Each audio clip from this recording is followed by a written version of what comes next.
নমস্কার বন্ধুরা, sagacity of learning এ আপনাদের স্বাগত। আজ আমরা আলোচনা করব 20টি গণপরিষদ বা সংবিধান সম্পর্কিত প্রশ্নোত্তর নিয়ে। চলুন শুরু করা যাক। ভারতের সংবিধান রচনা করে কোন প্রতিষ্ঠান?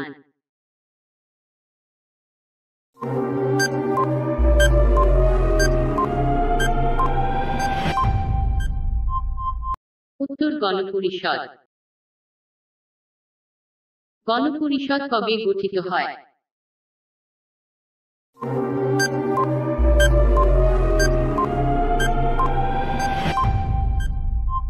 1946 খ্রিস্টাব্দে। গণপরিষদের প্রথম অস্থায়ী সভাপতি কে?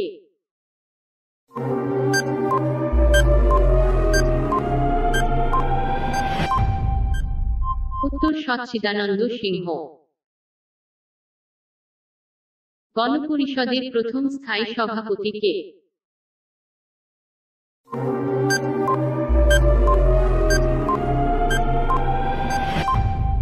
উত্তর ডক্টর রাজেন্দ্র প্রসাদ। গণপরিষদে ভারতের সংবিধানের জন্য কয়টি অধিবেশন হয়েছিল?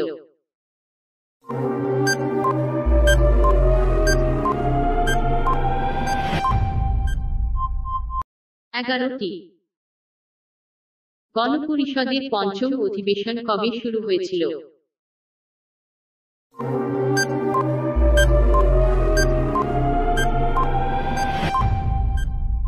1947 সালের 14 আগস্ট মথুরাতে।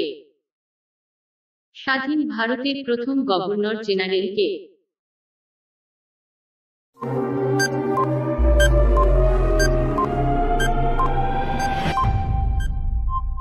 Lord Mountbatten. ভারতের কেন্দ্রীয় আইনসভার প্রথম অধ্যক্ষ বা স্পিকার কে?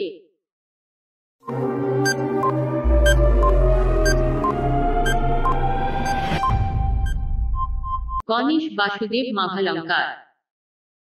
খসড়া কমিটি বা ড্রাফটিং কমিটি কবে গঠিত হয়?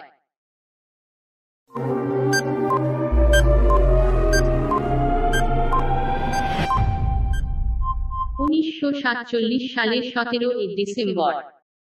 খসড়া কমিটি বা ড্রাফটিং কমিটির সভাপতি কে?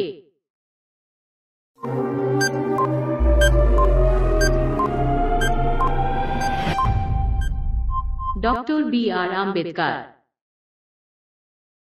গণপরিষদের শেষ অধিবেশন কবে হয়?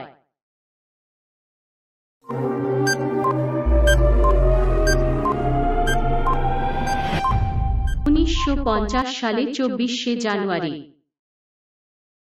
পরাধীন ভারতে কোন দিন স্বাধীনতা দিবস পালিত হতো?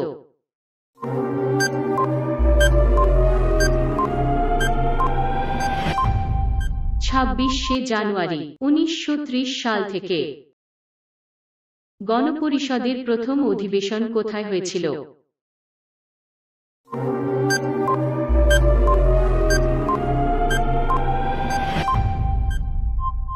'নতুন দিল্লির কনস্টিটিউশন হলে। গণপরিষদের মোট সদস্য সংখ্যা কত ছিল?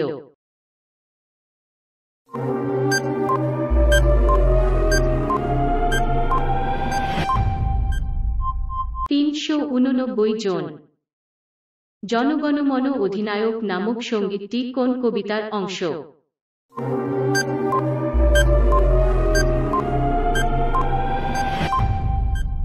রবীন্দ্রনাথ ঠাকুরের ভারত বিধাতা কবিতার অংশ।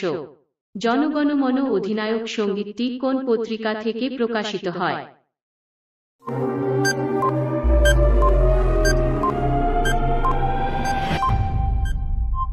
তত্ত্ববোধিনী। জনগণমন অধিনায়ক সঙ্গীতটি কবে ভারতের জাতীয় সঙ্গীতের মর্যাদা পায়?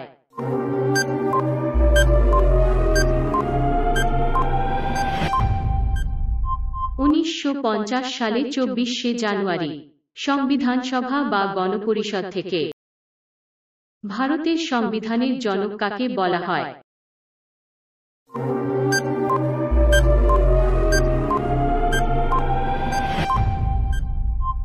Doctor B R. আম্বেদকরকে।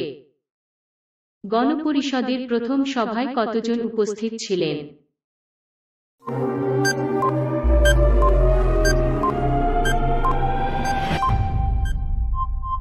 907 জন। কত সালে ভারতবর্ষ প্রজাতান্ত্রিক রাষ্ট্ররূপে আত্মপ্রকাশ পায়?